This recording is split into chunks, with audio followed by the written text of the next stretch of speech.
네. 안녕하세요. 평안하셨습니까? 네.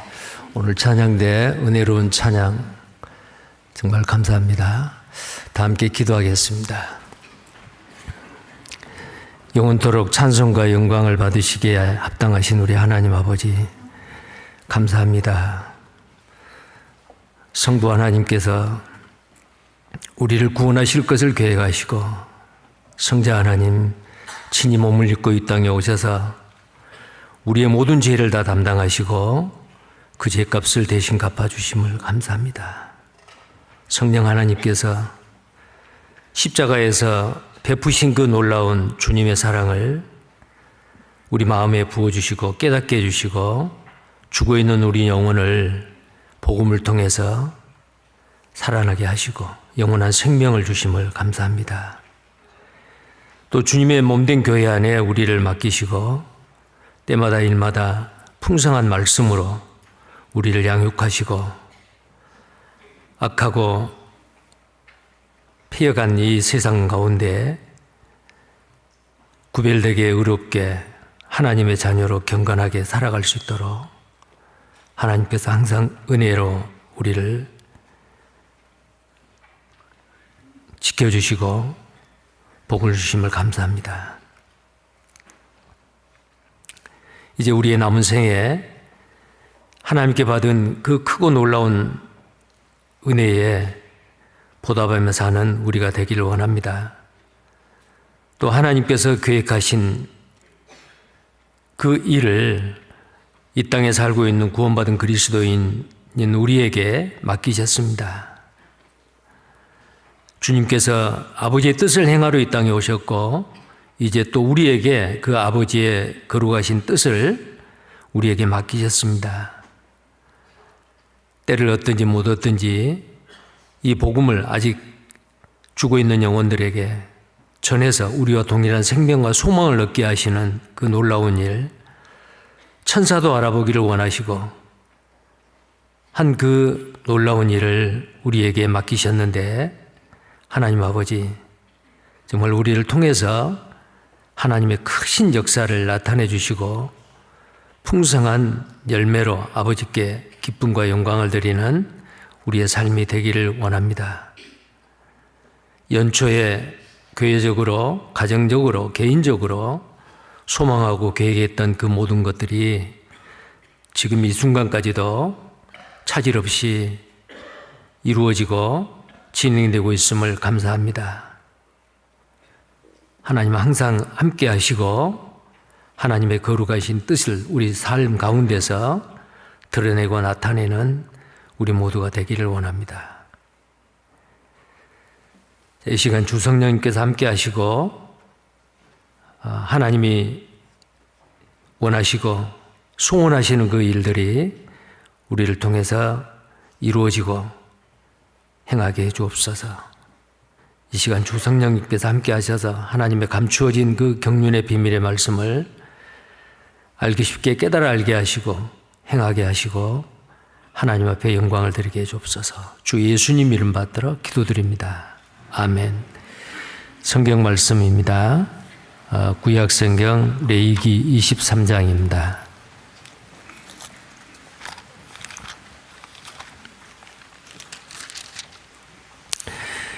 레위기 23장 15절부터 말씀입니다.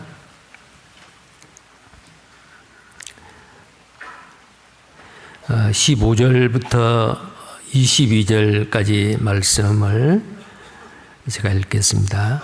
안식일 이튿날 곧 너희가 요제로 단을 가져온 날부터 세어서 7안식일의 수요를 채우고 제7안식일 이튿날까지 합 50일을 계수하여 새 소제를 여호와께 드리되 너희 처소에서 에바 10분위로 만든 떡 2개를 가져다가 흔들지니 이는 고운 가루에 누룩을 넣어서 구운 것이요 이는 첫 요제로 여호와께 드리는 것이며 너희는 또 이 떡과 함께 1년 되고 흠없는 어린 양 7과 젊은 수소 하나와 수양 2를 드리되 이들은 그 소제와 그 전제와 함께 여호와께 드려서 번제를 삼을지니 이는 화제라 여호와께 향기로운 냄새며 또 수염소 하나로 속죄제를 드리며 1년 된 어린 수양 둘을 화목제 희생으로 드릴 것이요 제사장은 그 첫 이삭의 떡과 함께 그 두 어린 양을 여호와 앞에 흔들어 요제로 삼을 것이요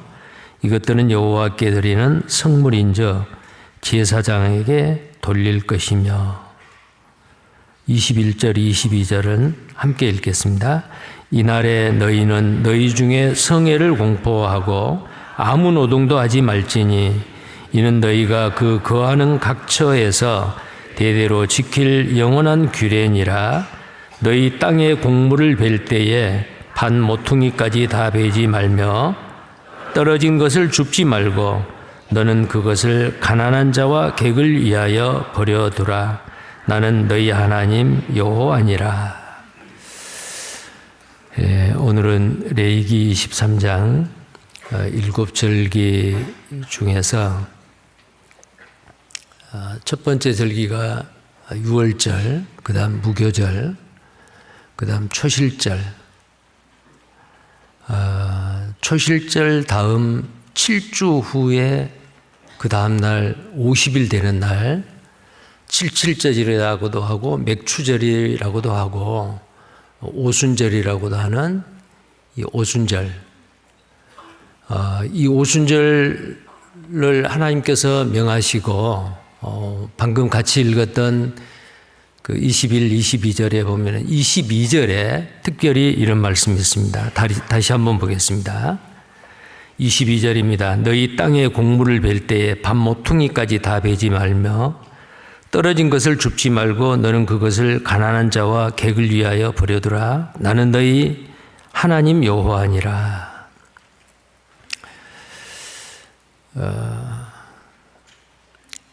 밭에 이제 밀을 추수를 하는데 첫 번째는 그 초실절, 초곡절이라고 하는 그것은 예수님이 구원받은 그리스도인으로서의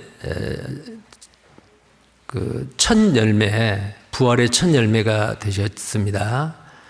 자, 그래서 우리는 예수님을 믿는 사람은 누구든지 예수님이 다시 오실 때에 공중재림할 때에 주 안에서 죽은 자들이 먼저 일어나고 그리고 우리 살아남은 자도 호련히 변화하여 공중으로 끌어올려 공중에서 주를 영접한다라는 그 말씀. 예수님이 부활하셨기 때문에 예수님을 믿고 구원받은 모든 사람은 마지막 날에 다 그 부활에 참여를 합니다. 자, 근데 그 부활의 첫 열매인 예수님이 바로 이 초실절, 처음 익은 보리 한 단이었습니다. 자, 그때부터 이제 50일이 지난 이 오순절날, 예루살렘에 예수님께서 제자들에게 말했습니다. 너희는 이 예루살렘을 떠나지 말라. 그리고 성령이 너희에게 임하시면 너희가 권능을 받고 예루살렘과 온 유대와 사마리아 땅끝까지 이르러 내 증인이 되리라. 즉 성령님이 오실 것을 약속을 하셨습니다. 근데 그 오순절날 마가의 다락방에서 간절히 기도하고 있는 중에 불의 혀같이 갈라지고 강한 바람 소리와 함께 불과 같이 성령이 그 마가의 다락방에 모여있는 120명에게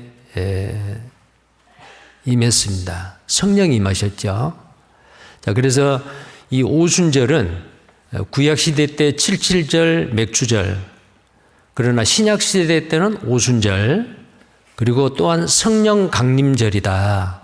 성령이 이 땅에 오시는 그 날이 바로 이 오순절이라고 말할 수가 있습니다. 자, 오늘 읽었던 그 본문 말씀 15절을 한번 보시겠습니다. 15절 16절에 안식일 이튿날 곧 너희가 요제로 단을 가져온 날부터 세워서 7안식일의 수요를 채우고 제7안식일 이튿날까지 합 50일을 계수하여 새 소제를 여호와께 드리되. 자, 여기 50일이라고 했죠. 자, 여기에 이 77절 오순절에 관한 규례인데요. 오순절은 초곡절로부터 초실절로부터 50일째 되는 날이라는 뜻입니다. 그래서 오순, 우리가 한 달 중에서 1일부터 10일까지 초순, 11일부터 20일까지 중순, 21일부터 31일까지 하순, 초순, 하순, 중순, 하순 그러잖아요. 그때 그 순이 바로 뭐냐면은 10이라는 숫자거든요. 그래서 오순 그러면은 50일이라는 뜻입니다. 그래서 오순절입니다. 이 오순절은 유대인들에게 유월절과 오순절, 초막절 이 세 개는 특히 7절기 중에서 가장 중요한 3대 절기입니다.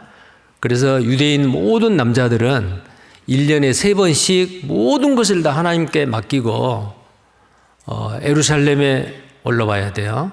올라와서 이 3대 절기를 지키는 겁니다. 자, 그리고 이 오순절은 밀을 추수하는 절기예요. 초곡절은 보리 중에서 제일 처음은 익은 그 보리 한 단을 여제로 흔들어 드렸잖아요. 그것은 부활하신 예수님을 나타냅니다. 그런데 이 오순절날 드리는 누룩이 들어있는 떡 두 덩이는 고운 가루 에바 10분의 2로, 그 고운 가루가 밀가루예요. 자, 밀을 추수하는데 제일 처음 추수하는 그 밀을 추수해가지고 고운 가루로 만들어서 거기에 누룩을 넣어서 떡 두 덩이를 만들어 요제로서 하나님 앞에 드리는 겁니다. 이게 오순절의 아주 특징적인 그 제사예요. 자, 우리가 소제를 배울 때에 소제에서는 죄 없는 인성을 가지고 오신 예수님의 이 땅에서의 삶을 나타내죠. 자, 그래서 우리도 예수님의 그 발자취를 따라서 구원받고 난 이후에 이 세상에서 우리는 죄 없는 생활, 깨끗하고 거룩한 생활, 그런 생활을 해야 되죠. 우리의 삶을 구원받은 그리스도인이 하나님 앞에 드리는 그 제사가 바로 이 소제예요. 근데 그 소제에는 누룩을 절대로 넣지 말라 그랬어요. 레위기서 2장에 보면은 누룩을 넣지 말라, 꿀도 넣지 말라, 소금만 넣어야 돼요. 그런데 왜 소제에 누룩을 넣지 말라고 했는데 이 오순절의 떡 두 덩어리에는 누룩을 넣으라고 했을까? 자, 이유가 있습니다. 이 누룩 두 개는 바로 예수님을 믿어 구원받은 유대인과 또 예수님을 믿어 구원받은 이방인들을 나타냅니다. 유대인과 이방인. 자, 그래서 이 땅에 성령이 임하시고 교회가 탄생했는데 그 교회 안은 처음에는 이스라엘 예수님과 함께 예수님이 이 땅에 살아계실 때에 그들에게 먼저 말씀을 전하고 그들을 훈련시켰던 그 사도들이 있잖아요. 가룟 유다 빼고 나중에 이제 이방인의 사도로 사도 바울이 포함이 되어 있는데 이 오순절 날은 그 11사도예요. 그 11사도를 포함한 이제 120명의 사람들이 마가의 다락방에서 성령이 임하기를 간절히 기도하고 그랬는데 그때 성령이 임하신 겁니다. 그때 이제 이 교회가 탄생이 된 거죠. 그런데 그때의 이후에 처음에는 유대인이 구원을 받았지만은 이제 점점 이방인의 땅 안디옥, 그다음에 오늘날의 터키 지역인 투르키예 지역인 소아시아 7교회, 그다음에 로마, 스페인, 점점 이 복음이 예루살렘과 온 유대와 사마리아와 땅끝까지 이르러 복음이 전해졌잖아요. 그러니까 처음 구원받는 초대교회에 구원받은 그리스도인은 유대인 중에서 믿고 구원받는 사람들이에요. 근데 그들이 이방인에게 복음을 전하고 복음을 전해서 구원받은 유대인과 구원받은 이방인들이 함께 모여서 교회가 생성된 거예요. 그래서 누룩이 있는 떡 두 덩어리는 유대인과 이방인이다. 그럼 구원받은 그리스도인이라 할지라도 그 죄성은 없어지지 않았어요. 우리도 마찬가지죠. 구원받는 순간에 죄성이 없어져서 죄를 하나도 짓지 않는다. 그게 아니에요. 내 속에는 죄와 사망의 법 그대로 있고, 구원받은 순간에 생명의 성령의 법, 성령이 내게 오셨어요. 이 두 법이 싸우는 거예요. 그래서 신앙생활은 나와의 싸움, 세상과의 싸움, 악한 마귀와의 싸움이죠. 자, 그래서 죄성을 그대로 가지고 있는 구원받은 하나님의 백성들, 유대인과 이방인, 그래서 누룩을 넣은 떡 두 덩입니다. 오순절에만 허락된 그 소재입니다. 고운 가루로 떡을 만들어서 드리는 게 이게 소재잖아요. 자, 이때만 허락이 된 겁니다. 자, 그런데 이 날은 성령이 임한 성령 강림절이라고 했죠. 근데 구약에서는 BC 586년 바벨론의 1차, 2차, 3차의 침공을 받고 바벨론의 포로가 돼서 끌려간 이후에 이스라엘이 망하고 난 다음에 BC 586년에 유대인들은 이 77절 맥주절을 시내산에서 모세가 이스라엘 백성에게 주어지는 그 율법이 있잖아요. 십계명. 율법을 받는 날로 기념을 했어요. 아, 우리 백성은 온 세상 사람들 가운데 특별히 선택된 민족으로 우리에게 하나님께서 하나님의 법을 우리에게 주셨다. 그게 뭐예요? 율법이죠. 자, 그러니까 구약에서는 율법이 주어지는 날이 바로 초곡절에서 50일째 되는 날 맞습니다. 6월절이 니산월 14일, 1월 14일이죠. 그 다음에 무교절이 이제 15일부터 시작이 되고요. 그런데 그 무교절의 첫날이 바로 안식일입니다. 끝날도 안식일이에요. 그러면 무교절의 안식일 다음 날이 바로 뭐냐면 초곡절이에요. 예수님이 안식일 다음 날 부활하셨죠. 그러면 그날이 1월 16일이에요. 예수님이 부활하신 날이 이스라엘의 종교력으로 1월 16일입니다. 그러면은 1월 달이 나머지는 그 날을 포함해서 15일이 되죠. 1월 15일, 2월이 30일. 그러면 45일이죠. 근데 이스라엘 사람들이 출애굽을 해서 시내산에 당도한 때가 언제냐? 3월 1일이에요. 자, 출애굽기 19장을 한번 보겠습니다. 출애굽기 19장입니다.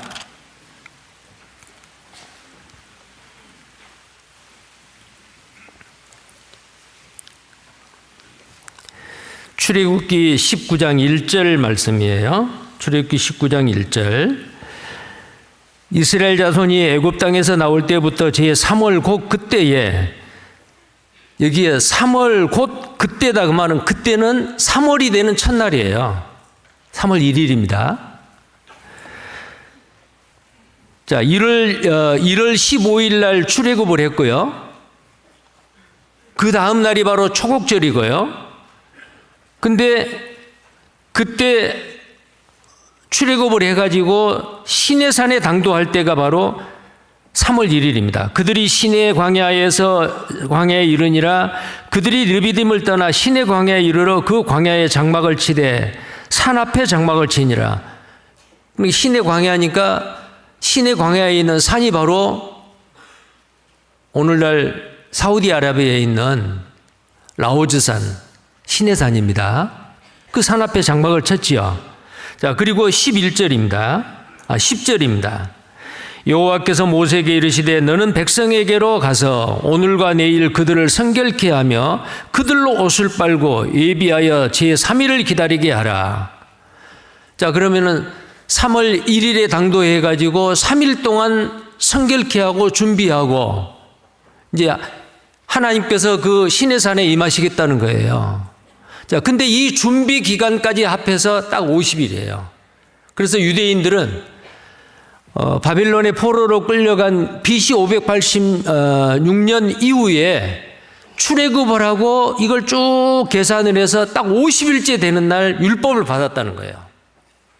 그래서 BC 586년 이후에는 유대인들은 777 맥주절을 율법을 받는 날로 기념을 해서 그 절기를 지켰습니다. 역사적으로요. 그런데 공교로운 게 아니고 아주 정확한데 이 50일째 되는 날 성령이 임했어요. 자, 그러면 구약에서는 그 오순절이 바로 율법을 받는 날이고 신약 성경에서는 성령을 받는 날이에요. 그 차이가 뭘까요? 율법은 죄인을 정죄합니다. 죄인을 죽여요. 자, 10계명 중에서 살인하지 말라. 우리는 다 살인했어요. 형제를 미워하는 자마다 살인하는 자고, 노하는 자마다, 욕을 하는 자마다, 미르는 놈이라고 하는 자마다 지옥불에 들어가리라. 아담의 후손으로 이 세상에 태어난 사람, 살인 안 하는 사람 없어요.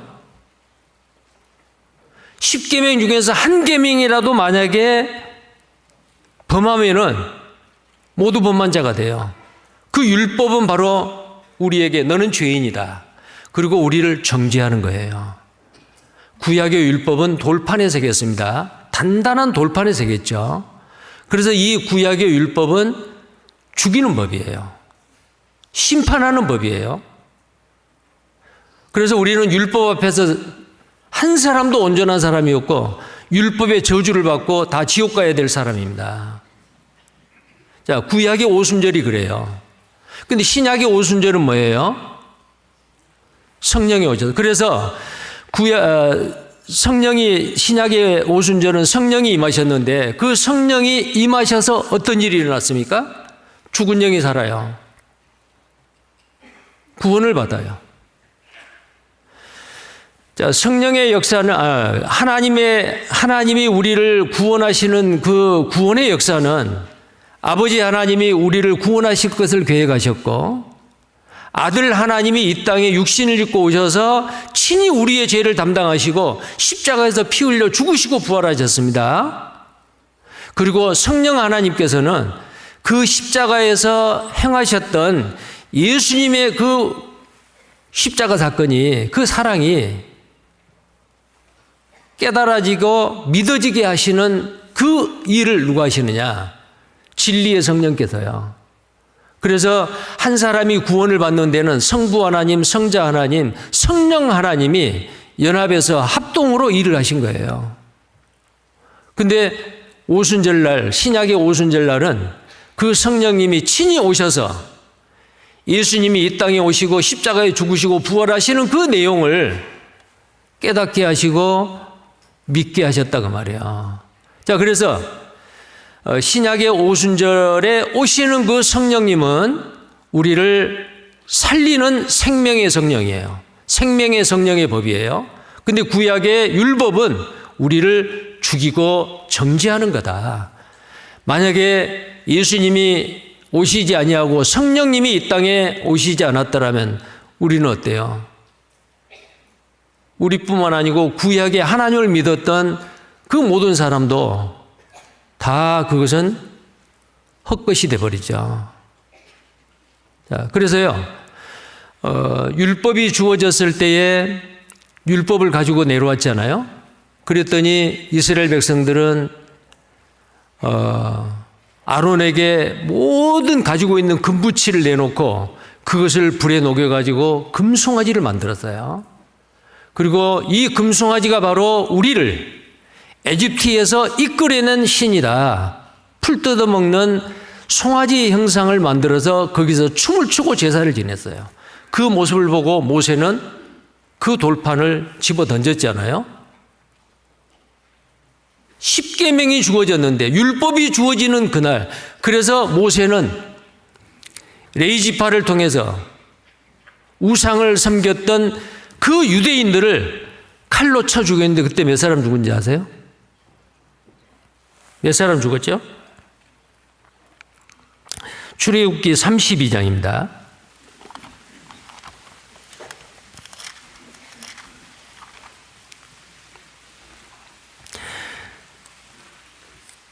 1 28절 말씀이에요. 32장 28절요. 출애굽기 32장 28절 말씀입니다. 함께 읽겠습니다. 레위 자손이 모세의 말대로 행하매 이날에 백성 중에 3,000명 가량이 죽임 바 된지라. 몇 명 죽었다고요? 자, 보세요. 율법을 받아가지고 내려온 날, 율법이 그들에게 주어졌는데 그 율법은 차가운 돌에 새겨져 있는 죽이는 법이요, 사람을 죽이는 법이란 말이에요. 그런데 살리는 법인 생명의 성령의 법, 우리가 살고 있는 이 땅에, 이 지구에 그 생명의 성령의 법, 성령이 오실 때는 어떤 일이 일어났죠? 3,000명이 살았어요. 구약에서는 3,000명이 죽고 신약에서는 3,000명이 살았단 말이에요. 사도행전입니다. 2장 41절. 사도행전 2장 41절입니다.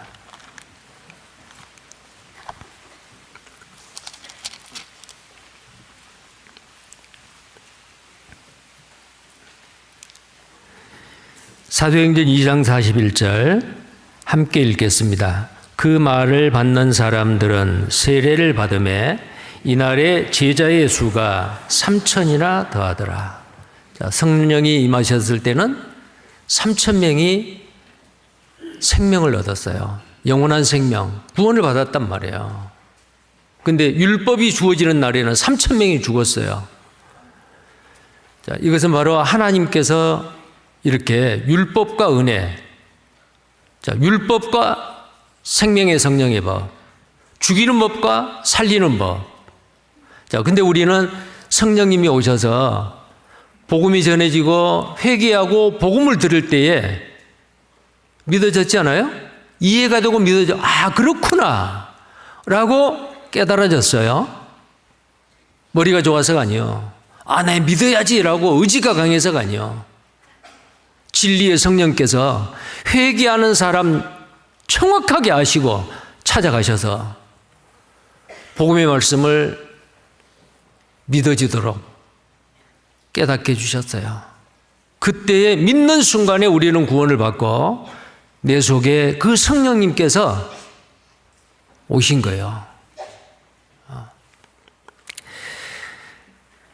자, 오순절은 성령 강림절입니다. 구약시대 구약성경에 미리 예언을 했어요. 에레미야 31장 33절에 보면 나의 법을 그들 속에 두며 그들의 마음에 기록하겠다. 근데 구약의 율법은 어때요? 돌에다가 새겼죠. 자, 그래서 오순절날 성령이 그 120명에게 임하시고 그 다음에 그들은 다 성령 충만을 받았습니다. 자, 그래서 성경에서 보면은 성령 세례와 성령 충만이 있어요. 성령 세례를 자주자주 받는 게 아니에요. 성령 세례는 딱 한 번 받아요. 구원받을 때. 그리고 성령 충만은 계속적입니다. 그래서 에베소서 5장 22절에 성령 충만을 받으라. 술 취하지 말라. 이는 방탕한 것이니 성령 충만을 받으라. 예수님이 오실 때까지 이 땅에 사는 동안에 우리는 술 취하지 말아야 되고 세상에 취하지 말고 성령에 취해서 성령 충만함을 받아야 돼요. 성령 충만이 뭐예요? 내가 주인이 아니고 내 안에 계신 성령이, 예수 그리스도의 영, 하나님의 영이 나의 인생의 주인으로서 일하실 수 있도록 나는 날마다 죽는 겁니다. 내가 충만하면 성령 충만할 수 없어요. 성령 충만하는 것은 내 안에 나의 주인이신 주님이 충만해야 되거든요. 자, 하나님의 말씀을 들을 때, 아, 그래요, 맞아요. 그런데 삶 가운데서는 믿음으로 행동이 나타나지 않아요. 행함이 없는 믿음은 죽은 것이요. 성령 충만하지 않는 거예요. 하나님의 말씀을 들을 때에, 하나님의 말씀을 읽고 암송하고 깨달을 때에, 예, 맞습니다. 저 생각과 다르지만은 하나님의 뜻이고 성령님의 뜻이기 때문에 이것을 기쁨으로 감사함으로 순종하겠습니다. 이게 성령 충만이에요. 말씀 들을 때는 수긍을 하고 아 좋다. 오늘 듣는 말씀 정말로 은혜롭다. 자, 은혜로운 걸로 끝나요? 설교 들을 때는 그러는데 설교 말씀 마치고 나서 그 말씀이 그대로 우리의 삶 가운데서 적용이 되고 순종이 되느냐? 그렇지 못해요. 성령 충만이 아니에요. 자, 그래서 구원받은 그리스도인은 이미 성령 세례는 다 받은 사람들이에요. 자, 사도행전 1장 5절을 보겠습니다.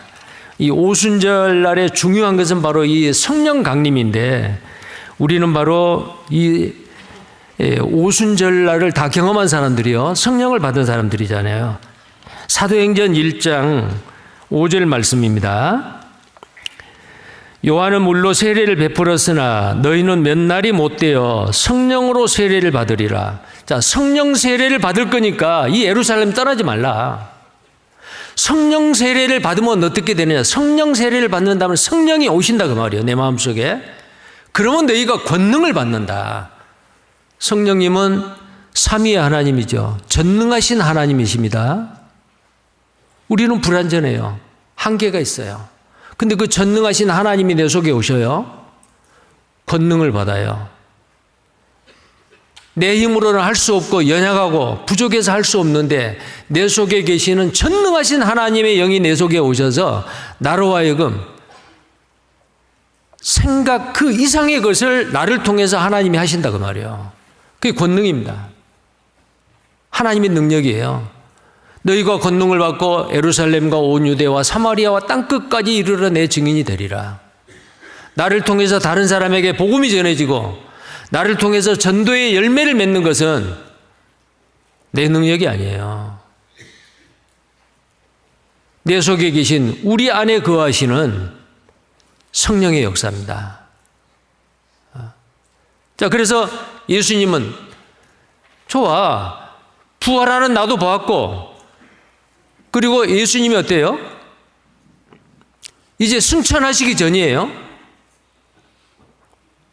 그렇게 비참하게 죽은 예수님이 부활하셨어요. 창자국과 못자국을 보여줬어요. 제자들은 어때요? 이 비겁한 제자들은 이제 당장 뛰어가가지고 예수님이 살아나셨다라고 복음을 전할 것 같은 그런 용기도 있는데 예수님 허락 안 하셨어요. 너희들의 용기 백배한 그 용기만 가지고 안 된다. 너희 의지만 가지고 안 된다. 권능을 받아야 돼. 성령이 너희에게 임하셔야 돼. 떠나지 마. 기다려. 요한은 물로 침례를 주었는데 성령으로 침례를 받아야 돼. 자, 그리고 나서 이제 그들은 기다렸어요. 사도행전 2장 1절입니다. 오순절 날에 이미 이름에 저희가 다 같이 한 곳에 모였더니 호련히 하늘로부터 급하고 강한 바람 같은 소리가 있어 저희 앉은 온 집에 가득하며 하며 3절입니다. 3절 4절 함께 읽겠습니다.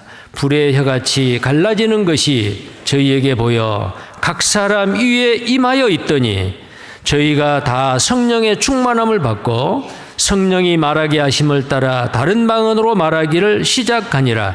저희가 다 성령의 충만함을 받았다 그랬는데 충만함을 받기 전에 이미 성령 세례를 받은 거예요. 그 위에 뭐라 됐어요? 저희에게 보여 각 사람 위에 임하여 있더니 각 사람 위에 임하였다. 각 사람에게 거기 모여서 간절히 기도하고 성령 오실 것을 기다리고 있던 그 사람들에게 성령이 각 사람에게 임하셨어요. 그분들이 전부 다 성령 세례를 받은 거예요. 성령으로 세례를 받을 거다. 1장 5절에 그렇게 말씀했잖아요. 자, 그래서 그 이후에 우리 모두는 전부 다 성령으로서 침례를 받는 사람들입니다. 성령으로 침례를 받는 사람들이에요. 그리고 우리는 기도해야 됩니다. 성령 충만함을 받도록. 내가 충만한 게 아니고 성령 충만하도록. 성령 충만함을 받으라. 이것은 주님 오실 때까지 십자가로 승리하며 십자가로 승리한다 그랬죠. 예수님이 골로새서 2장 15절에 보면은 그리스도가 십자가로 승리하셨다. 십자가는 사형틀인데 어떻게 그게 패배가 아니고 실패냐, 성공이냐, 승리냐 그렇게 생각할 수 있지만 예수님은 십자가로 승리하셨습니다. 우리도 어때요? 십자가로 승리해야 돼요. 십자가 승리가 뭐예요? 죽는 거예요. 십자가는. 나는 날마다 죽노라. 고린도전서 15장 31절에 내가 자랑할 것을 두고 단언하노니, 사도 바울이 자랑할 게 뭐가 있어요? 8일 만에 할례 받았고 베냐민 지파이고 율법에는 흠이 없고 가말리엘 문화를 나왔고 얼마나 대단한 스펙을 가지고 있습니까? 그거 자랑할 수 있잖아요. 근데 그 모든 것은 배설물로 이긴다. 왜냐? 그리스도를 아는 지식이 가장 고상하다. 그러면 사도 바울이 자랑할 게 뭐예요? 나는 날마다 죽노라. 하나님의 능력은 약한 자 가운데서 역사하시고 죽은 자에게 역사한단 말이에요. 우리가 하나님의 말씀을 매 순간순간 순종하고 그대로 말씀대로 혹시 살지 못한다. 왜 그러죠? 성령 충만이 아니에요. 성령 충만해야 되는데 내가 충만하는 거예요. 내 생각, 내 고집, 내 방법, 지금까지 구원받고 내가 살아왔던 내 관록 아닙니다. 내 안에 계시는 주님, 성령님의 뜻이 무엇인지, 하나님이 나에게 주시는 그 말씀의 뜻이 무엇인지를 우리는 분명히 알고 그 말씀대로 순종하여 사는 그것이 바로 성령 충만한 생활이다라는 겁니다. 자, 그 다음에 아까 그 두 개의 떡, 누룩이 들어있는 두 개의 떡은 유대인과 이방인이라고 했죠. 유대인들은 하나님이 선택했어요. 선민입니다. 이방인들은 어때요? 하나님 밖의 사람이요. 선지자도 없고 애언도 없고 말씀도 없는 사람들이었어요. 그런데 이 두 종류의 사람들을 성령으로 하나로 만들어서 특별한 한 백성을 만든 거예요. 그것이 바로 누룩이 든 두 개의 떡이다라는 건데, 자, 그 말씀이 어디서 이루어지냐면은 에베소입니다. 에베소 2장을 보시겠습니다. 에베소 2장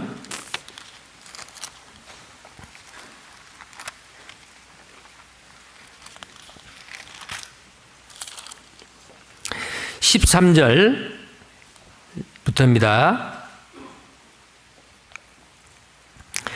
에베소 2장 13절부터입니다. 이제는 전에 멀리 있던 너희가 그리스도 예수 안에서 그리스도의 피로 가까워졌느니라. 여기서 멀리 있던 너희는 이방인입니다. 에베소의 성도들도 이방인이었죠. 14절입니다. 그는 우리의 화평이신지라 둘로 하나를 만드사 중간에 막힌 담을 하시고 유대인과 이방인 사이에 가로막혔던 그 담을 예수 그리스도가 화목제물로서 하셨습니다. 15절에 원수된 것 곧 의문에 속한 계명의 율법을, 자, 의문의 돌판에 새겨진 그 율법입니다. 각종 규례들이죠. 육체로 폐하셨으니 이는 이 둘로 자기 안에서 한 세 사람을 지어 화평케 하시고 유대인과 이방인들을 한 세 사람을 지어 화평케 하셨다. 16절 또 십자가로 이 둘을 한 몸으로 하나님과 화목하게 하려 하심이라. 원수된 것을 십자가로 소멸하시고 17절 또 오셔서 먼데 있는 너희에게 평안을 전하고, 먼데 있는 너희는 이방인들입니다. 그리고 가까운 데 있는 자들에게 평안을 전하셨으니, 이 가까운 데 있는 자들은 유대인입니다. 자, 18절 함께 읽겠습니다. 이는 저로 말미암아 우리 둘이 한 성령 안에서 아버지께 나아감을 얻게 하려 하심이니라. 우리 둘은 바로 이방인과 유대인이다 라는 거예요. 19절은 제가 읽겠습니다. 그러므로 이제부터 너희가 외인도 아니요 손도 아니요 오직 성도들과 동일한 시민이요 하나님의 권속이라. 하나님의 권속이 뭐요? 하나님의 가족이다 그 말이요. God family입니다. 하나님의 가족이요. 유대인과 이방인이 예수 그리스도로 말미암아 하나가 되어 특별한 하나님이 창세전 만세전에 계획하신 한 백성이 된 거예요. 우리는 한 가족이다라는 겁니다. 이것이 바로 오순절날 드린 누룩을 섞어서 만든 떡 두 덩어리입니다. 이것은 정말 하나님 안에 감추어졌던 비밀이었습니다. 자, 그런데 오늘 읽었던 그 레위기 23장 오순절에 그 쭉 보면은요, 거기에 번제도 드리고 화목제도 드리고 소제도 드리고 또 속죄제도 드려요. 염소 한 마리를 가지고 속죄제를 드립니다. 그러면 이 떡 두 덩어리를 하나님 앞에 요제로 드리는데 이것이 왜 받아지느냐? 누룩이 있는데 말이요. 그 누룩을 해결하는 해결책이 바로 뭐냐면은 염소 한 마리로 드리는 속죄제예요. 우리의 죄가 만약에 예수 그리스도의 십자가의 피로서 해결되지 않았다라면은 내 속에 있는 죄성도 문제가 돼요. 구원받은 그리스도인이 살면서 죄를 짓는 것도 문제가 돼요. 근데 앞으로 미래에 내가 살면서 짓는 구원받은 그리스도인의 죄도 그 죄의 형벌을 십자가에서 예수님이 이미 받아주셨어요. 나의 죄 문제를 해결하는 것은 속죄제로서 십자가에 죽으신 예수 그리스도의 피요. 성령이 나의 죄를 없애준다든지 내 죄 문제를 해결해 주는 게 아니에요. 성령은 죄를 이기게 하시고 죄를 이기게 하시고 죄의 유혹을 뿌리치게 하시고 점점 성화되어 가게 하는 게 성령의 역사예요. 성령은 우리 죄를 없애지는 못해요. 예수 그리스도의 피가 그 모든 죄의 형벌을 대신 갚아주셨기 때문에 구원받은 그리스도인이 혹시 죄를 지으면 안 되지만 실수로 죄를 짓는다 할지라도 그 죄를 지었어도 하나님 앞에 당당히 갈 수 있는 게 속죄제가 되셨던 예수님이 계시기 때문에 그렇습니다. 그래서 누룩이 들어있는 두 개의 떡 하나님 앞에 문제가 되지 않아요. 죄성은 있어요. 자, 이것이 바로 오순절의 제사가 우리에게 교훈해 주는 내용이고요. 이제 오늘 설교 제목이 뭐라 그랬죠?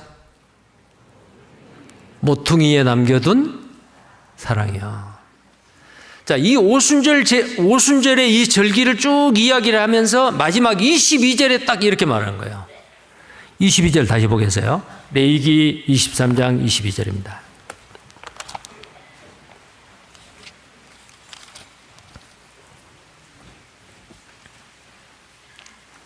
너희 땅에 곡물을 벨 때에 밥 모퉁이까지 다 베지 말며. 자, 밥 모퉁이죠. 그럼 밥 모퉁이가 한 군데일까요? 네 군데요. 대개 밭이 이렇게 반듯한 직사각형이나 정사각형은 아니더라도 좀 삐뚤어졌다 할지라도 이제 밭의 모양이 있지 않겠어요? 그러면은 그 기퉁이가 되는 곳이 한 군데만이 아니에요. 네 군데요. 네 군데. 네 군데 기퉁이에 그 밀은, 볼이나 밀은 주인이 다 추수하지 말라. 남겨놔라 그 말이요. 남겨두라. 누구를 위해서요? 고아와 가부, 가난한 사람들, 그리고 외국인들, 거류민이라고도 합니다. 자, 외국 사람이 이렇게 이스라엘 사람들이 살고 있는 그 땅에 외국 사람이 들어와 산다. 그러면 외국인들, 고아, 가부, 가난한 사람들, 소외된 사람들, 그 사람들을 위해서 밭 모퉁이에 있는 그 곡식은 추수하지 말라. 그리고 만약에 추수를 하다가 이삭이 떨어졌어요. 줍지 말라. 그 가난한 사람들을 위해서요. 근데 성경에 뭐라고 되어 있냐면은, 성경의 가장 중요한 말씀이 이거잖아요. 내 마음과 목숨과 뜻과 정성을 다하여 주 너의 하나님을 사랑하라. 위로는 하나님 사랑이죠. 그리고 내 이웃을 내 몸과 같이 사랑하라. 옆으로는 수평적으로 내 이웃을 사랑하는 거예요. 이것이 모든 율법과 선지자의 대강령이니라. 예수님도 친히 말씀하셨죠. 그러면은 하나님을 경외하고 하나님을 경배하고 하나님을 사랑하고 경건한 생활은 잘 하는데 내 이웃을 돌보지 않는다. 그럼 하나님 사랑은 잘하는데 이웃 사랑을 안 해요. 예수님께서는 마태복음 25장에 너희 중에 지극히 작은 자 하나에게 한 것이 곧 내게 한 것이다. 하나님은 우리 눈에 보이지 않습니다. 그런데 동일하게 하나님의 형상대로 지음받는 내 이웃 사람, 가까이 있는 사람, 멀리 있는 사람, 이웃에게 선을 행하는 것이 곧 주님께 하는 것이다 라고 말했어요.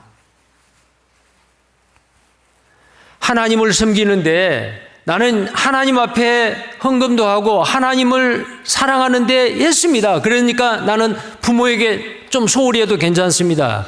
그게 뭐예요? 고르반 사상이죠. 눈에 보이는 부모님에게 불효하고 하나님 앞에 잘한대요. 그게 위선이요. 눈에 보이는 형제를 사랑하지 못하고 미워하면서 하나님을 사랑한대요. 그것도 위선이요.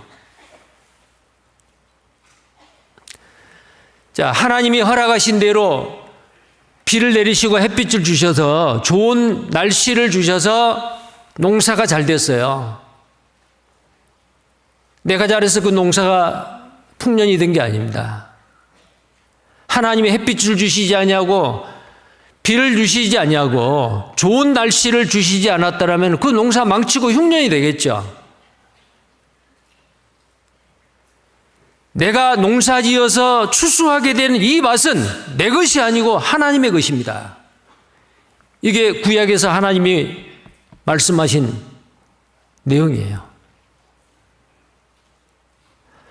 밭 가운데도 네 것이 아니고 밭 가장자리도 네 것이 아니다. 그런데 밭 가운데서 추수한 것, 이 모든 것이 하나님의 것인데 그 중에서 첫 번째 것을 어때요? 하나님 앞에 드려요. 초실절도 마찬가지지요. 예수님이 부활의 첫 열매로서 하나님 앞에 드려졌어요. 이제 밀을 추수하는데 제일 먼저 익은 밀을 추수해가지고 고운 가루로 만들어서 에바 10분의 1로 누룩을 섞은 떡 2덩어리를 만들어서 이것은 이스라엘 백성 모두에게 명령한 거예요. 떡 2덩이를 만들어서 하나님 앞에 요제로 드리라. 내가 먹기 전에 이건 뭐예요? 모든 것은 하나님의 것이다.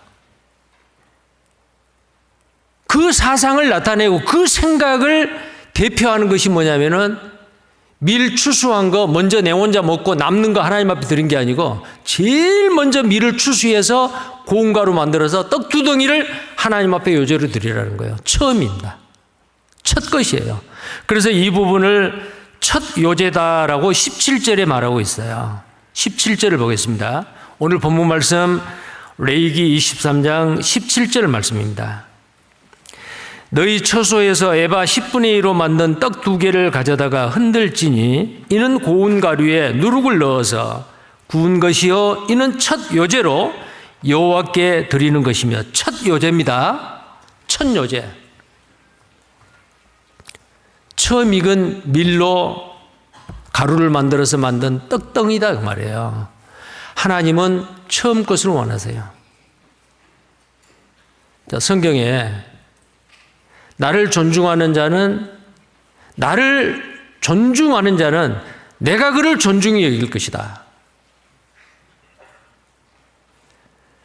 내 삶 가운데서 우선순위를 최우선순위 첫 번째를 하나님에게 두는 거예요. 왜요?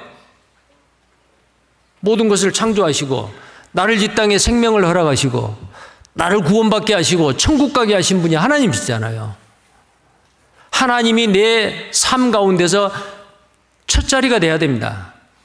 하나님은 둘째 것을 원하지 않아요. 처음 것, 가장 중요한 것. 보리도 마찬가지, 밀도 마찬가지요. 잠언 3장 9절을 보겠습니다. 잠언 3장 9절.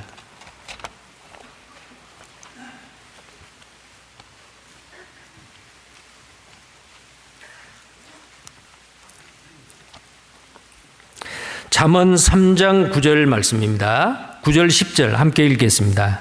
내 재물과 내 소산물의 처음 익은 열매로 여호와를 공경하라.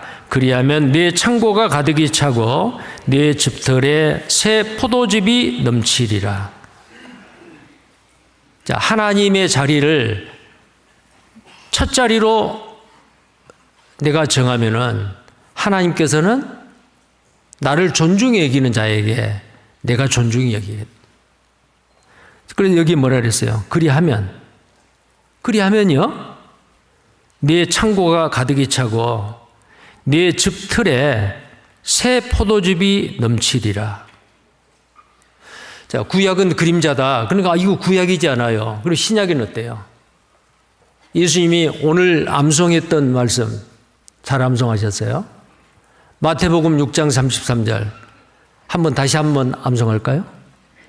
너희는 먼저 그의 나라와 그의 의를 구하라.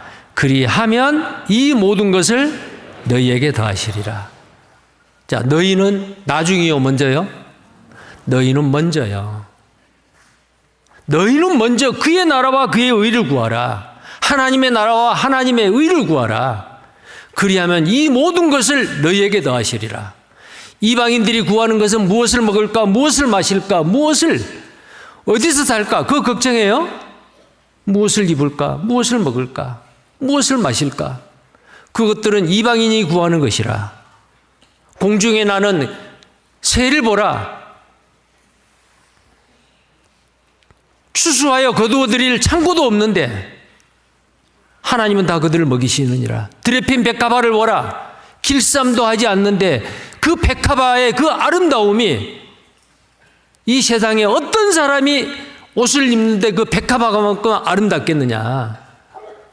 그 모든 것은 이방인이 구하는 거다. 너희는 먼저 그랬어요.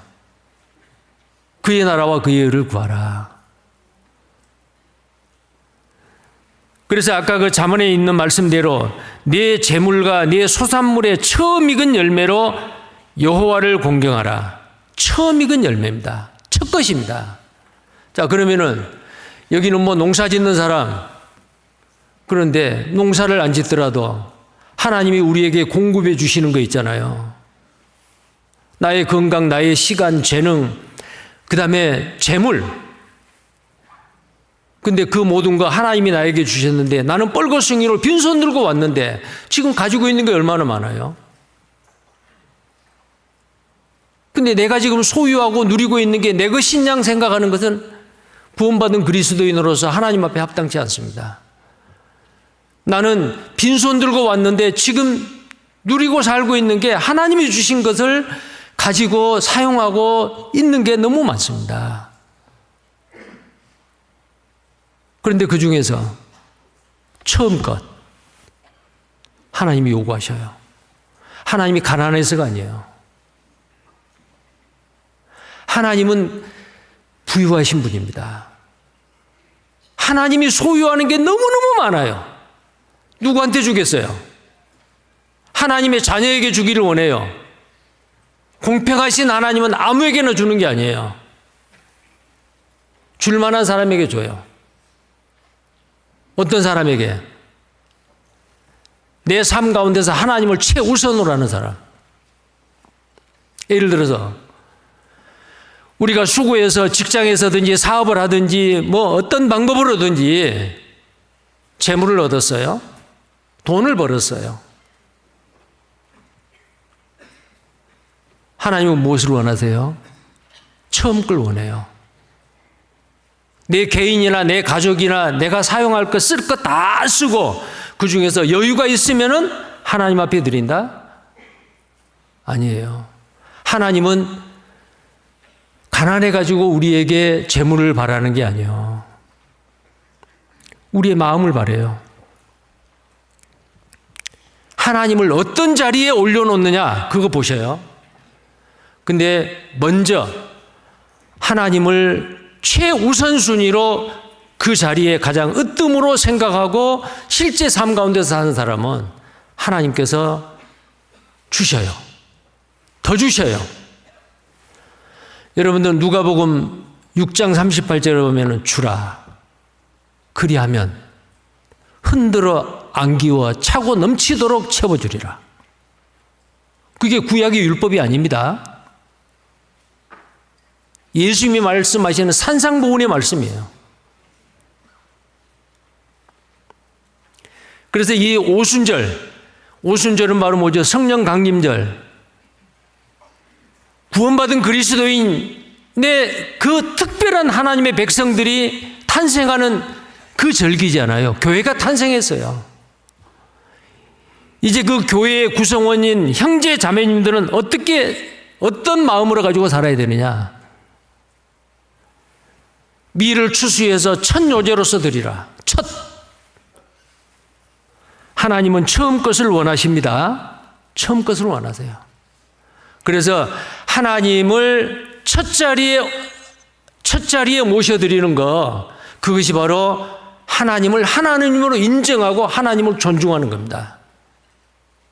근데 하나님을 첫 자리에 모시지 않으면 어때요? 하나님을 멸시하는 거예요. 사무엘상 2장 30절을 한번 보겠습니다.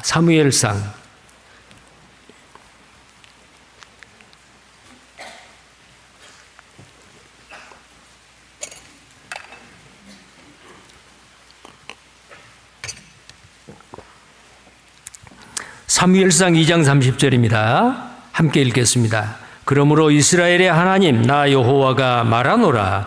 내가 전에 내 집과 내 조상의 집이 내 앞에 영영히 행하리라 하였으나 이제 나 여호와가 말하노니 결단코 그렇게 아니하리라.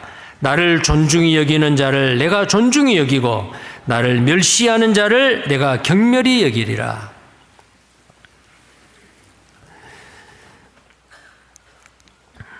엘리 제사장의 아들 홈리와 비나스는 하나님을 가장 앞자리에 모시지 않냐고 자기들이 거기 앉았죠. 하나님 앞에 드리는 제물을 깔코리로 찍어가지고 자기들이 먼저 먹었어요. 하나님 앞에 드리기 전에. 하나님이 먼저가 아니고 자기 자신이 먼저였어요. 그들은 전쟁터에 나가서 죽었고 자기 아버지 그 제사장은 몸이 비둔해서 의자에 앉았는데 뒤로 꼬꾸라져서 죽었죠. 하나님이 그렇게 하신 거예요. 이 말씀대로. 나를 존중히 여기는 자를 내가 존중히 한다. 존중히 여기겠다. 근데 나를 멸시하는 자를 내가 경멸히 여기리라. 자, 오순절 성령 강림으로 성령을 받고 구원받은 그리스도인들은 하나님을 우선해야 됩니다. 먼저입니다. 그게 바로 오순절이 우리에게 주는 교훈이고요. 그리고 이 오순절을 쭉 이야기할 때에 이 마지막에 22절에 가서 밭 모퉁이를 남겨두라. 추수하지 말라. 이삭을 줍지 말라. 그런 내용이잖아요. 다시 본문을 보시겠어요? 레위기서 23장입니다.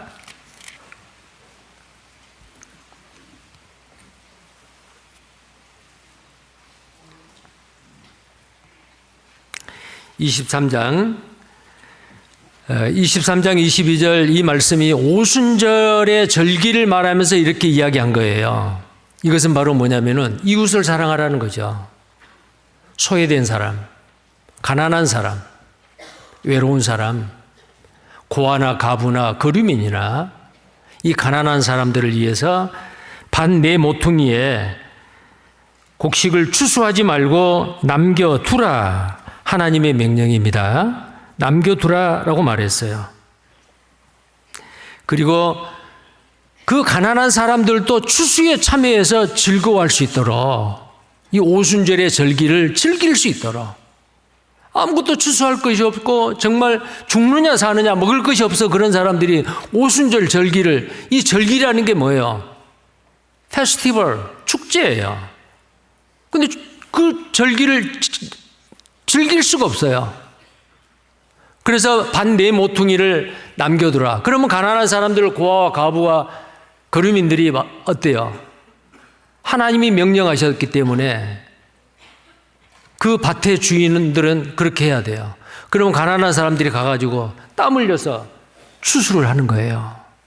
근데 이 말씀 가운데 너는 밭에 추수를 해가지고 쭉정이 다 불어버리고 알곡을 모아가지고 그 가난한 사람들한테 갖다 주라 그렇게 말 안 했어요. 그러면 그 도움을 받는 사람의 입장에서는 어때요? 편할까요? 편치 않지요. 자존심이 상할 수 있어요. 비참해질 수 있어요. 그래서 최소한 땀 흘리고 수고해서 얻을 수 있는 기회를 주시는 거예요. 자, 그래서 오늘날 우리도 마찬가지입니다. 개인적으로, 교회적으로 누구를 돕는다. 자존심 상하게 해서는 안 됩니다. 최소한 자기들도 함께 참여하고 수고하고 땀 흘릴 수 있는 기회를 줘야 돼요. 그리고요, 여기에 이 말씀이 이제 이 레위기뿐만 아니고 신명기도 나와 있습니다. 자, 그 대응 구절을 같이 한번 보겠습니다. 신명기 16장입니다. 신명기 16장.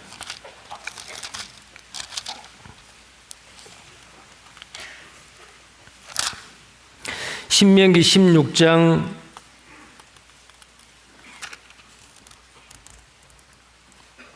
9절입니다. 자, 9절에서 12절까지도 동일하게 77절, 오순절, 맥주절에 대해서 말씀하고 있습니다. 7주를 계수할지니 곡식의 낫을 내는 첫날부터 7주를 계수하여, 여기 곡식의 낫을 내는 첫날, 이것은 보리를 추수하는 거예요. 초곡절이죠. 자, 그날부터 7주를 계수하여 내 하나님 여호와 앞에서 7질절을 지키되 내 하나님 여호와께서 내게 복을 주신 대로 내 힘을 헤아려 자원하는 애물을 드리고 너와 내 자녀와 노비와 내 성중에 거하는 레위인과 및 너희 중에 있는 객과 고아와 과부가 함께 내 하나님 여호와께서 그 이름을 두시려고 택하신 곳에서 내 하나님 여호와 앞에서 즐거워할지니라. 너는 애굽에서 종되었던 것을 기억하고 이 규례를 지켜 행할지니라. 자, 가난한 사람을 위해서 추수하지 말라. 남겨두라. 그런 내용이잖아요. 그들이 함께 즐거워할 수 있도록, 여호와 앞에서 이 오순절의 절기를 함께 즐거워할 수 있도록. 신명기 24장입니다. 신명기 24장.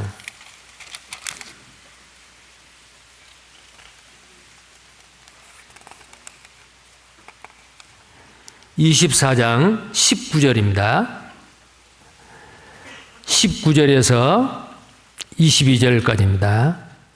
내가 밭에서 곡식을 벨 때에 그 한 못을 밭에 버려 잊어버렸거든 다시 가서 취하지 말고 객과 고아와 과부를 위하여 버려두라. 그리하면 내 하나님 여호와께서 내 손으로 하는 범사에 복을 내리시리라. 자, 그렇게 하는 사람에게 하나님이 복을 주겠다고 약속하셨죠.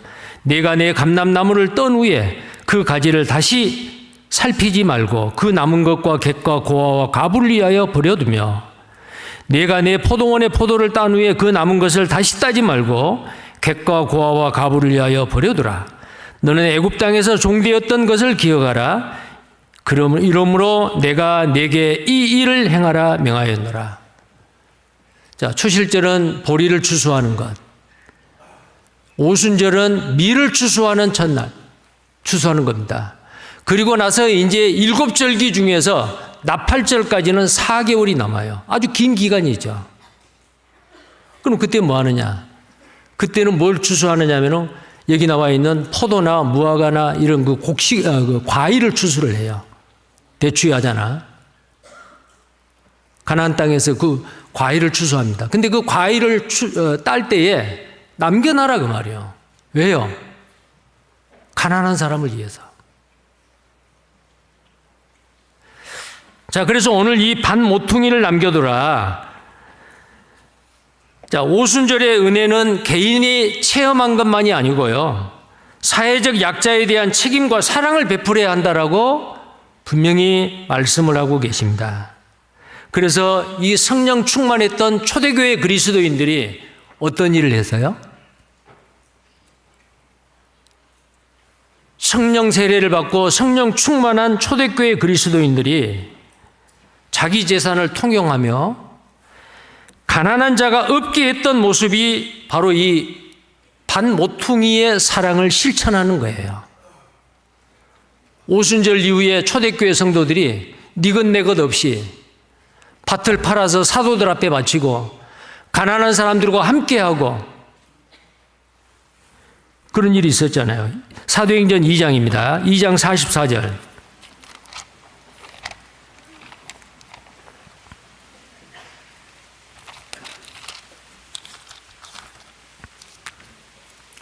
사도행전 2장 44절입니다. 2장 44절에서 47절까지 함께 읽겠습니다.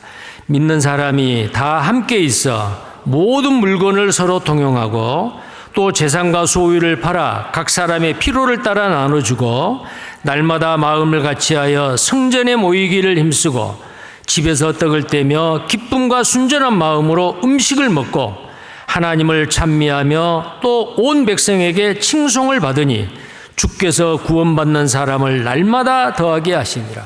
보세요.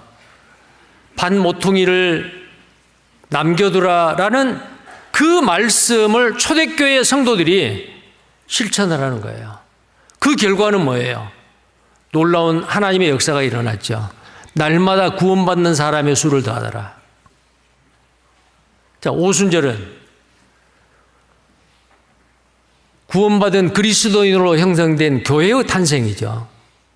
자, 이 교회의 역사는 초대교회부터 지금까지 이어져 2000년 동안 이어져 오고 있습니다. 이 교회 역사가 언제 끝나느냐? 교회 시대, 은혜 시대. 주님이 공중 재림할 때 이 땅에서의 교회는 위로 옮겨집니다. 그러면은 교회가 이 땅에 존재하고 있는 동안에는 뭐예요? 이 일이 계속 이루어져야 돼요. 위로는 하나님 사랑, 옆으로는 이웃 사랑이요. 그렇게 함으로 인해서 날마다 구원받는 사람의 수가 더하더라. 한 알의 밀이 땅에 떨어져 죽으면 죽지 않으면 한 알 그대로 있고 죽으면 많은 열매를 맺느니라. 한 알의 밀이 땅에 떨어진단 말은 뭔 말이에요? 자, 그 밀이 뭐죠? 초실절날 보리한단이, 추수 보리한단이 하나님 앞에 드려졌죠. 예수님입니다. 이제는 오순절날은 밀떡 2개예요. 밀로 만드는 누룩이 든 떡 2개예요. 그 떡이 만들어지기 위해서 가루가 됐죠. 부서졌죠. 희생을 했잖아요. 이제는 우리는 한 알의 밀이입니다. 한 알의 밀이 그대로 있으면 죽지 않냐고 그대로 있어요. 그러나 죽으면 많은 열매를 맺느니라. 이제 우리는 한 알의 밀알들이에요. 이 밀이 죽어야 돼요. 그건 뭐죠? 희생이요. 하나님의 말씀에 순종하고 희생하는 겁니다. 죽으면 많은 열매를 맺느니라. 그래서 이 오순절 밀로 만드는 누룩이 든 떡 2개, 이 오순절의 역사가 예수님 오실 때까지 이 교회가, 탄생한 교회가, 교회 역사가 계속되어져요. 예수님 공중 재림할 때 교회는 이 땅에서 사라져요. 올라가요. 그때까지 우리는 어떻게 해야 돼요? 때를 얻든지 못 얻든지 복음을 전해야죠. 교회가 이 땅에 남겨진 이유가 바로 그거잖아요. 자, 그 복음을 전합니다. 그 복음을 전하기 위해서는 어때요? 희생 없이는 안 돼요. 희생 없이는. 먼저 하나님을 사랑하는 것은 처음 익은 것으로 첫 것을 하나님 앞에 드리고, 이제 이웃을 위해서는 밭 모퉁이를 남겨놔야 돼요. 우리는 많은 것을, 하나님이 주시는 그 은혜 가운데서 많은 것을 나와 내 가족이 누리고 살아요.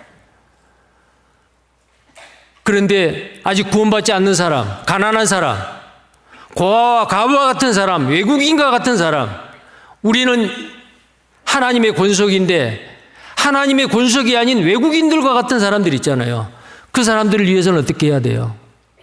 내가 소유하는 하나님이 나에게 주시는 것을, 반 모퉁이를 남겨둬야 돼요. 그러면 그 반 모퉁이에 서야 될 사람이 있어요. 내가 남겨둔 그 밥 모퉁이에 추수하지 않는 그것을 추수를 합니다. 함께 기뻐합니다. 그 일을 우리가 해야 돼요. 자, 여기서 우리가 두 가지를 생각해 볼 수 있어요. 여러분 혹시 사는 가운데 구원을 받고 살아도요, 사는 가운데 나는 정말 중심에 있지 아니하고 변두리에 있다, 모퉁이에 있다, 밥 모퉁이에 나는 서 있다라는 생각을 해본 적이 없어요? 나는 왜 이렇게 늘 부족할까? 나만 왜, 우리 가정만 왜 이런 어려운 일을 당할까? 내 인생 중심은 나는 내 인생의 중심이 아니고 항상 가장자리 변두리일까? 이것이 바로 밭 모퉁이에 서 있는 사람의 심정입니다. 근데 그 밭 모퉁이는 하나님이 계획하셨어요. 내가 서 있는 밭 모퉁이, 변두리, 가장자리, 하나님이 계획하신 거예요. 왜요? 밭 모퉁이를 남겨두라 그랬잖아요. 내가 만약에 그 밭 모퉁이에 서 있다, 그러면은 걱정하지 마십시오. 하나님은 잊지 않고 계셔요. 그곳에 사랑이 있습니다. 밭 모퉁이에. 우리는 밭 모퉁이에 있을 때에 구원을 받았어요. 밭 한가운데 있을 때가 아니었어요. 외로울 때, 답답할 때, 속상할 때, 상처받을 때,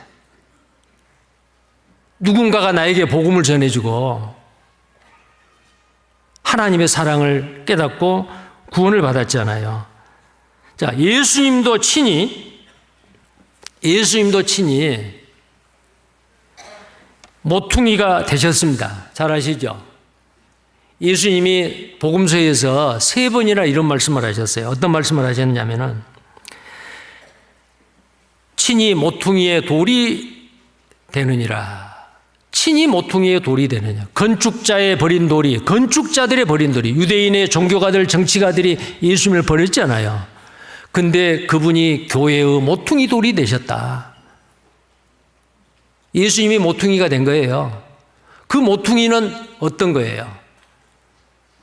가난한 사람, 소외된 사람, 실패한 사람, 그 사람들의 하나님의 위로가 된 거예요.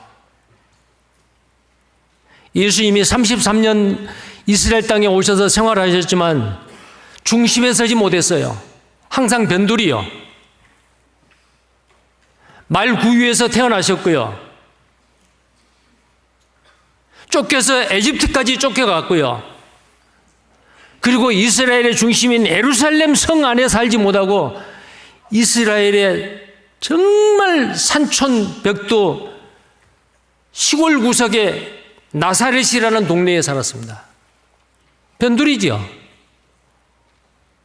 그곳에서 공생애를 시작을 할 때에 갈릴리 호수를 중심으로, 갈릴리 호수도 이스라엘 중심이 아니에요.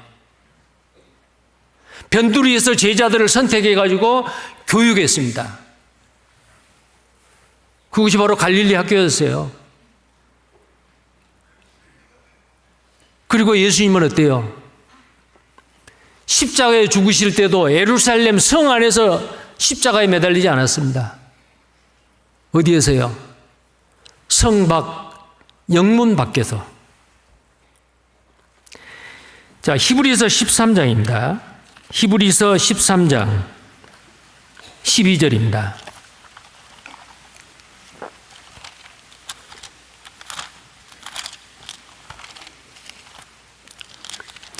히브리서 13장 12절 13절 함께 읽겠습니다. 그러므로 예수도 자기 피로써 백성을 거룩하게 하려고 성문 밖에서 고난을 받으셨느니라. 그런즉 우리는 그 능욕을 지고 영문 밖으로 그에게 나아가자. 보세요. 예루살렘 성 중앙이 아니고 성 밖으로 밀려났어요. 도시 밖으로요. 예수님은 환영받지 못했습니다. 도시 밖으로 밀려났습니다. 십자가는 가장자리에 세워졌습니다. 예루살렘 성 밖에 세워졌어요. 그분은 철저히 모퉁이에 서셨습니다. 예루살렘 성문 밖에서 십자가 고난을 당하셨어요. 왜죠? 왜 예루살렘 성 밖에 모퉁이 가장자리에서 십자가의 처형을 당하지 않습니까? 이유가 뭐예요? 모퉁이에 있는 우리를 만나기 위해서요. 우리는 모두 지금 구원받아서 하나님의 백성이 되었지만 구원받기 이전에는 전부 다 모퉁이에 서 있었던 사람들이요. 그 모퉁이에 예수님이 십자가에 매달리신 이유가 모퉁이에 서 있는 우리를 만나기 위해서입니다.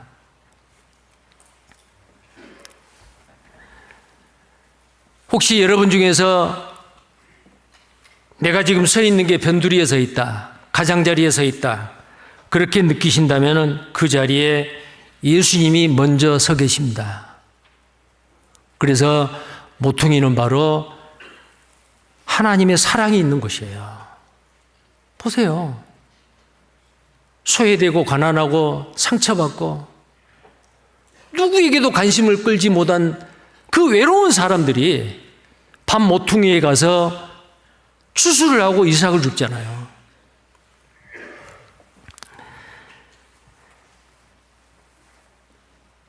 자, 이 모퉁이를 남겨두라라는 이 말씀을 가장 잘 실천했던 성경적인 인물이 보아스죠. 룻기서에 보면 보아스 아시죠? 룻은 모압 여자였어요. 민족이 달라요. 이스라엘 민족이. 근데 자기 남편 죽었어요. 시아버지도 죽었어요. 이제 시어머니 나오미하고 딱 둘이 동서는 그냥 자기 동족에게 가버리고, 근데 끝까지 하나님을 믿는 나오미 자기 시어머니를 따라서 베들레헴에까지 왔어요. 밭도 없고 먹을 것도 없어요. 아무것도 없어요.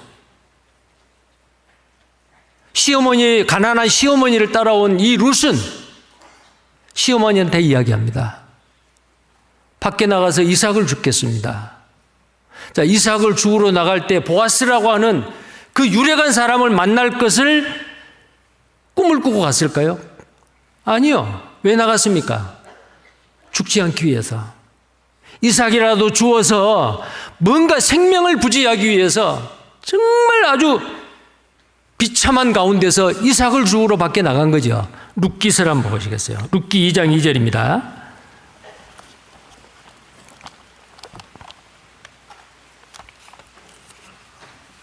룻기 2장 2절 함께 읽겠습니다. 모압 여인 룻이 나오미에게서 이르되 나로 밭에 가게 하소서. 내가 네게 은혜를 입으면 그를 따라서 이삭을 줍겠나이다. 나오미가 그에게 이르되 내 따라 갈지어다 하매 그래서 이삭을 주우러 갔습니다. 이 말씀은 룻기에 나와 있는 그 내용인데, 남편을 잃고 아들을 잃고 미래를 잃은 나오미, 그리고 함께했던 이방 여인 룻이지요. 과부요. 그녀는 선택지가 없어요.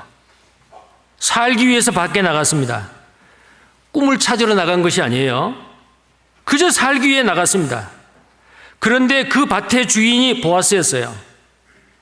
그리고 그 밭에는 모퉁이가 남겨져 있어요.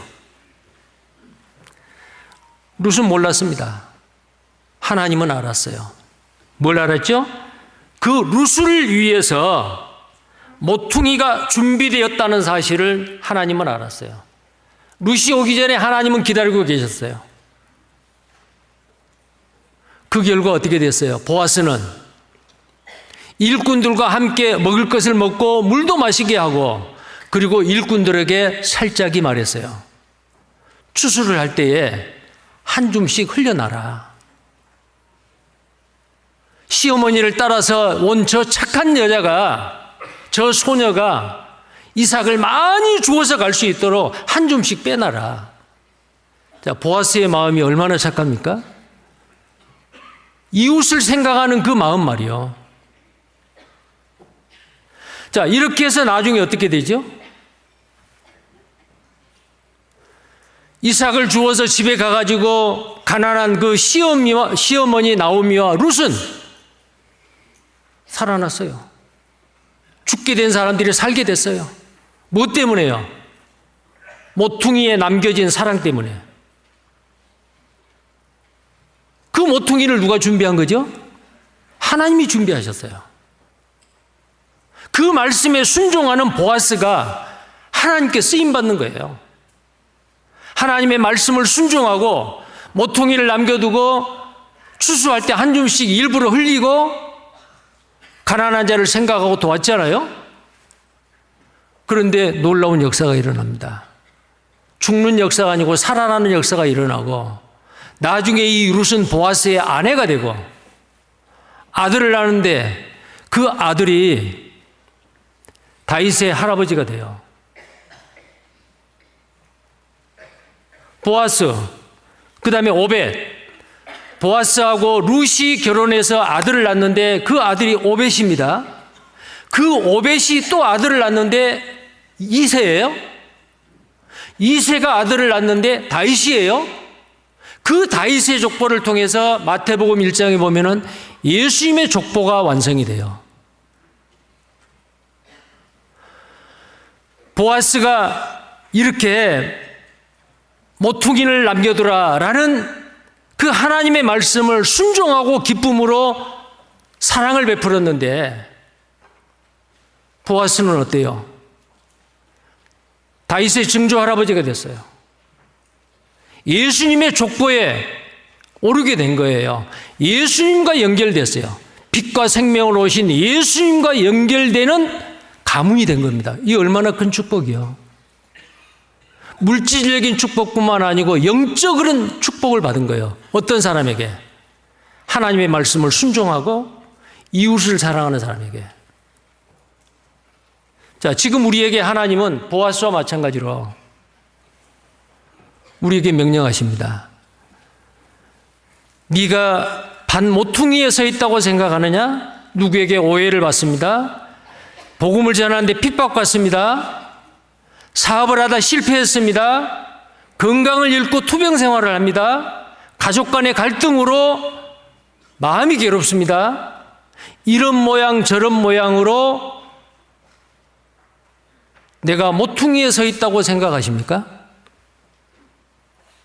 그 자리에 주님이 계셔요. 기다리고 계셔요. 우리는 잊혀지지 않았습니다. 하나님 앞에. 하나님이 기억하고 계세요.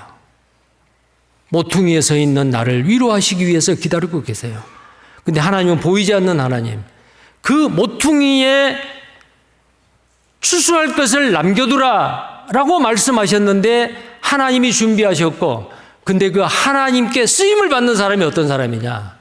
우리는 두 가지로 생각해 봐야.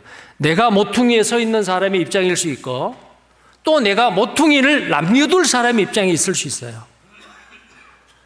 내가 모퉁이를 남겨두는 사랑을 베풀 때 누군가가 모퉁이에 찾아오고 모퉁이에 서 있는 사람이 위로를 받고 다시금 재기하고 다시금 주님을 위해서 열심히 살 수 있는 사람이 될 수가 있잖아요. 그러면 내가 가지고 있는 밭의 모퉁이가 뭘까? 나의 시간, 나의 재능, 나의 물질, 나의 마음. 그 모퉁이 비워놔야 돼요. 하나님이 나에게 주시는 시간, 우리는 어디에서 그 시간들을 어디에다가 쓰죠? 보통 시간들을 보면은 자기 관리하는데, 내가 하는 일에, 나의 가정에, 휴식하는 시간에, 뭐 공부하는 시간, 노는 시간, 그리고 남는 짜투리 시간은 남에게 관심을 갖는다. 아니요. 남겨두라라고 하는 그것은 내가 쓸 시간 다 쓰고 혹시 남으면은 그 시간 다른 사람을 위해서 쓴다, 그게 아니에요. 처음부터 내 시간을 남겨놓은 거예요. 자, 일주일이 168시간이에요. 그러면 일주일 168시간 중에서 1시간 내지 2시간 정도는 모퉁이 시간으로 처음부터 떼놓는다. 그래서 누군가에게, 외로운 사람에게 전화를 한다. 함께 만나서 식사를 한다. 위로한다. 함께 교제한다. 아니면은 전도하기 위해서 그 시간을 떼놨다. 그게 나의 모퉁이 시간이야. 그러면 나의 모퉁이 돈은 뭐예요? 하나님이 나에게 주시는 그 물질 중에서 누군가를 돕기 위해서 다 쓰고 남는 것을 쓰는 것이 아니고 처음부터 남겨두라 그 말이요. 추수하는데 기퉁이는 모퉁이는 남겨두라 그랬잖아요. 추수하고 나서 너희 가족이 다 먹을 거 남으면은 그거 남에게 가난한 사람들 주란 말이 아니에요. 처음부터 추수하기 전에 모퉁이를 남겨두라. 돈도 마찬가지요. 첫째는 처음 소산물의 첫 열매를 하나님 앞에 드리라. 하나님 앞에 드릴 거 먼저. 그 다음에 이웃을 사랑하는데 그것도 떼놔야 돼요. 그 다음에 내 재능입니다. 다른 사람이 할 수 없는 어떤 특별한 기술이나 재능을 가지고 있는 사람이 있잖아요. 그런데 우리는 그 재능을 어디에 쓰느냐? 물질을 벌어들이는 데 씁니다. 내가 가지고 있는 기술이나 자격증이나 어떤 재능을. 그런데 내가 이 재능을 사용함으로 인해서 나에게 들어오는 수입과는 전혀 상관없이 무료로 봉사한다? 그게 모퉁이 재능이요. 노래 잘하는 사람이 지금 힘들어 있는 병원에서 입원해 있는 사람 위로하고 가서 가만히 노래를 불러준다. 변호사가 정말 가난하고 억울한 일을 당한 사람 수임료를 받지 않고 무료로 변호를 해준다. 그게 뭐예요? 모퉁이 재능이요. 나에게 있는 모퉁이 재능은 뭘까? 또 모퉁이 마음이에요. 가늠하다가 현장에서 붙잡힌 여자가 왔을 때에 예수님께서 그 여자에게 마음을 씁니다. 정죄하는 자가 있느냐? 아무도 없습니다. 나도 너를 정죄하지 않는다. 가서는 다시 죄를 범치 말라. 모든 사람에게 외면당해서 돌에 맞아 죽을 뻔했던 그 가늠하다가 현장에서 붙잡힌 여자에게 마음을 씁니다. 그 여자를 위해서. 어린아이를 데려오는 것을 거절합니다. 예수님께서 분을 냅니다. 화를 냅니다. 어린아이들이 내게 오는 것을 금하지 말라. 하나님의 나라는 어린아이와 같지 않으면 결단코 들어가지 못한다. 그 어린아이들을 끌어안고 안수를 하고 축복했습니다. 복음을 전하는 바쁜 일정 가운데서 그 아이들을 위해서 마음의 여유를 남겨놓은 거예요. 자, 하나님이 우리에게도 요구하십니다. 시간의 모퉁이, 재물의 모퉁이, 재능의 모퉁이, 마음의 모퉁이 남겨두라. 왜요? 필요한 사람에게 공급하기 위해서. 자, 그래서 서두에도 말씀드렸는데 제일 중요한 게 내 마음과 목숨과 뜻과 정성을 다하여 내 하나님을 사랑하라. 두 번째는 내 이웃을 내 몸과 같이 사랑하라. 하나님은 사랑하고 경건한 생활에 아주 열심인데 이웃에는 무관심한다? 맞지 않습니다. 자, 그래서 오늘 이 오순절의 이 일곱 절기 중에서 오순절이 우리에게 주는 교훈과 정신이 바로 모퉁이를 남겨두라. 이걸 했을 때에 오순절에서 이제 나팔절이 있는 때까지 4개월이에요. 아주 긴 기간이죠. 그 안에 뭘 하는 거예요? 과일을 추수하는 거예요. 우리는 추수꾼입니다. 그 열매를 하나님 앞에 드려야 하지 않아요? 그게 바로 뭐예요? 전도예요.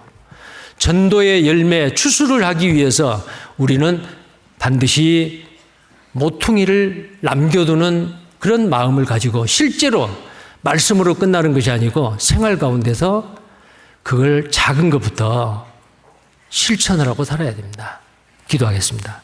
거룩하시고 자비로우신 하나님 아버지 감사합니다. 우리 인생이 모퉁이 인생이었을 때에 그때 하나님이 우리에게 사랑을 베푸시고 십자가의 사랑을 우리는 깨닫고 구원을 받았습니다. 예수님께서도 이 땅에 왔을 때 건축자의 버린 돌이 되었고 모퉁이 돌이 되었습니다.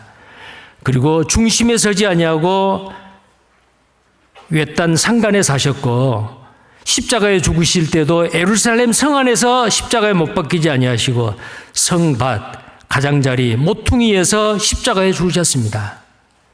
모퉁이에 서 있는 우리를 위해서 그렇게 하신 주님, 우리는 모퉁이를 남기는 생활, 그리고 모퉁이에 서 있었을 때 내 혼자가 아니고 그곳에 주님이 먼저 서 계시고 우리를 위로하시고 우리를 다시 회복시키신 주님이 계심을 잊지 않게 하시고 어떤 일을 당했을 때나 실족하지 아니하고 다시 일어날 수 있는 우리가 되기를 원합니다. 모퉁이를 남겨두라라는 이 오순절의 교훈의 말씀이 우리의 삶 가운데서 실천돼서 우리를 통해서 많은 사람이 주님 앞에 돌아오는 놀라운 역사가 일어나게 해주옵소서. 주 예수님 이름 받들어 기도드립니다. 아멘. 307장입니다.